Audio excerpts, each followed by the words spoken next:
Good Thursday evening and welcome. You're watching the second hour of Scripps News Tonight. I'm Dale Walters in Atlanta. We begin this hour at the intersection of two major topics, mental health and basketball.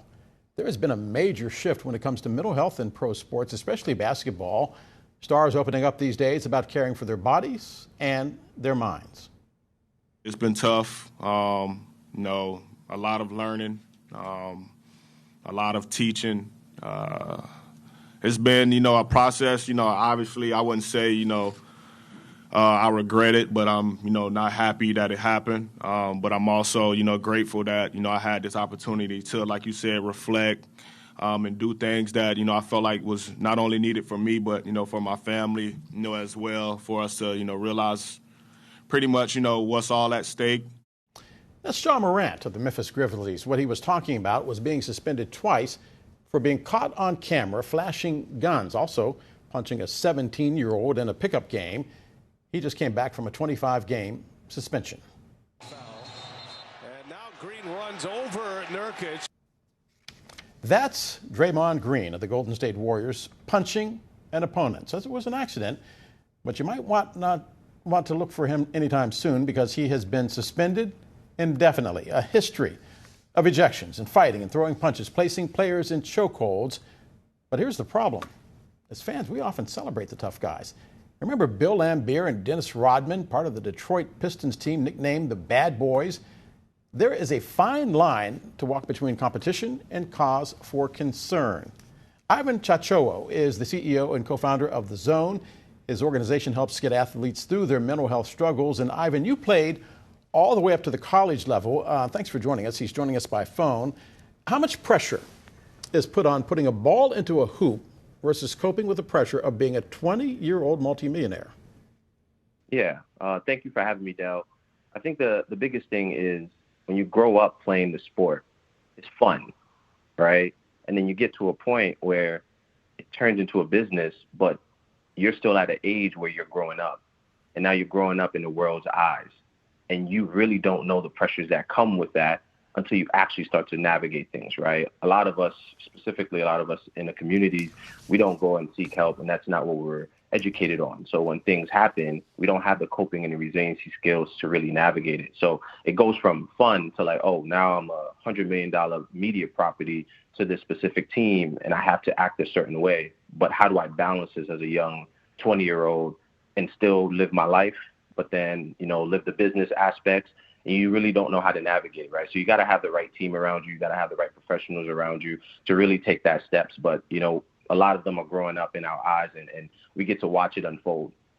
Ivan, you might have lost the audience at $100 million because most people don't make that much money.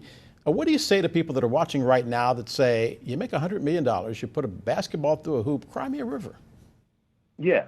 No, I think you can make that assessment, right? A lot of people made that assessment specifically when you think about Simone Biles and Naomi Osaka and what they were going through, right? But you also have to ask if that was your child, what would you want?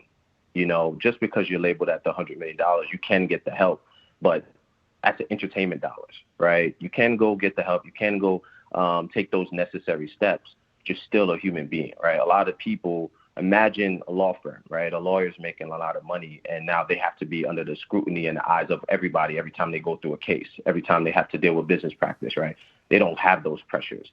Athlete does at a pretty young age. So they're still developing while they have the funding, right? So you don't want to take away the responsibility. There's still things that they have to be an adult and kind of have to navigate and grow up from because there's consequences for actions. But you can separate the two, right? Two things can be true. You can have issues, and you can also be financially stable.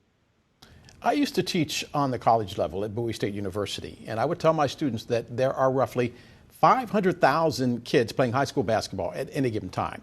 1,500 make it to D1 or the big colleges. 60 then wind up making it to the NBA draft. If you factor in overseas sensations, their odds of making it are 0.012%. My students would actually skip class to play balls, and their coaches would beg me not to flunk them. How much of this is systemic? Oh, man, that's a great question. A lot of it is. I think the system, specifically even with us, we're dealing with a lot of colleges, right? And the system is predicated for a coach to win games, right? They want to perform because that's what they get judged upon, hiring and firing.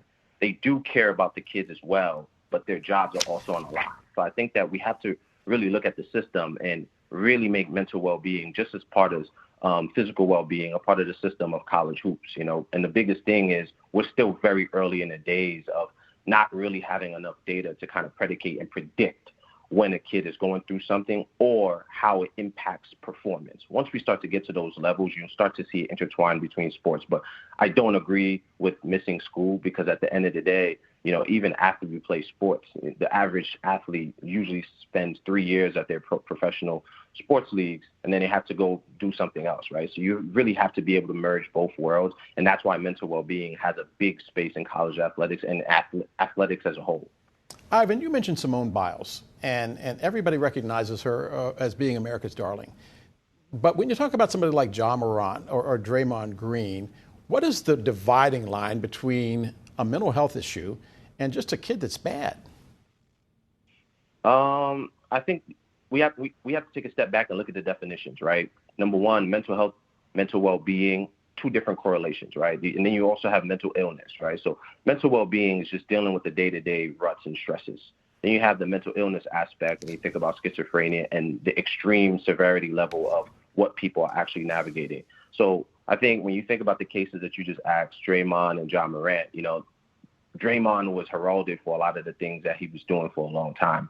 Things haven't changed. I don't think this is just a mental health issue. This is just, Draymond being who he is for his team. Whether bad or good, everybody can have their judgment, but that's who he is for his team. When they were winning, everybody praised it. When now they're losing, and everybody's, shunning it. So Ja Morant, just a young adult making mistakes. And I think now he's going to be able to show the world that he's learned from it, right? But like I said in the beginning, he has to learn it in the world's eyes, views, and everybody makes a judgment upon it. So I'm not here to say there's no consequences, but I don't like when, we just throw things to mental well-being. Sometimes the athlete is just making developmental issues, and then they have to go through what they have to go through to build these skills. Ivan had a great debate with the person who produced this segment, and he basically pointed out that sometimes these players come from bad neighborhoods. If you talk to just about any African-American professional these days, they will tell you, guess what? They came from a bad neighborhood. How much pressure can be put on the player versus the player's background when it comes to mental health issues? Yeah, your environment is key. Your environment is key. If you grew up in an environment where you had access to actually seeing how people deal with mental well-being issues or making that a topic or expressing or communicating your feelings, you'll be able to kind of communicate it a little bit better when you're dealing with pressure versus, going out and drinking, right? And then making those dumb mistakes. So I think those two fine lines are key. Your environment is very, very, very critical to the things that end up impacting you. And then when you get to these professional levels, what is still the environment around you? Who are the people around you? Have you changed? Have you made drastic moves? Have you had additions to it? Because that has to evolve with your career. And sometimes it doesn't always evolve. And that's why when you see people bring their friends around, those are still friends with the mindset of the environment. You now are a business, basically, and you have to make sure that you have the right people around you, and some of the best athletes to do. So environments play a huge part in the impacts of an athlete. I was part of the investigative team that led to the springing of Allen Iverson from prison. Allen Iverson, in the course of his career, has made roughly $200 million. Most of it is no longer here. Most of it has been squandered.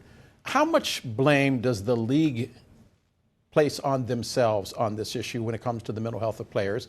Because I know John Thompson at Georgetown took great pride in turning troubled student athletes into students who were also athletes. How much of the blame on the mental health struggles of players should be placed on the owners and the coaches and the league?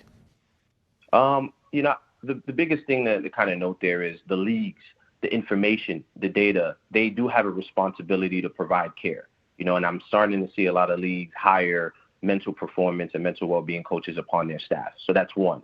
But it goes right back to your last question, right? A lot of athletes aren't familiar. There's still the shame and guilt. There's still, the stigma approach with it. Now, I think what the league has a responsibility to do, and they started to do it, is on the eyes of the players that navigate these things, DeMar DeRozan, Kevin Love. Allow them to have the voice to speak up, because then you impact the younger athletes to know it's okay to speak up about these issues before it gets worse. So the league does have a duty, but the athlete also has a duty, because as the league starts to kind of invest in these things, athletes have to take advantage of it. And sometimes athletes don't always take advantage of it because of their environments and how they were raised. Ivan, 20 seconds left. Does the average coach or owner care more about the kid that can put a hoop through a basketball hoop, put a ball through a hoop, or does he care about the overall well-being of the person that is selling those jerseys with his name on it? In all honesty, it's still a business for them at the end of the day, and I'd like to see it change. I'd like for the owners and the leadership to start understanding and doing deep dive of research in how the well-being does impact the performance, but how it impacts the person that you're investing a lot of money in. CEO and co-founder of The Zone, Ivan Tchatchouwo. Ivan, thanks for being with us tonight. Thank you. Still ahead, we're going to take a deeper dive into some of tonight's top headlines, including those bombshell accusations made by a former assistant against Fast and Furious actor Vin Diesel. But first, if you have some extra money in that flexible spending account, you might want to spend it by December 31st. But don't worry, you're not alone. The billions of dollars left on the table each and every year. That story when we come back.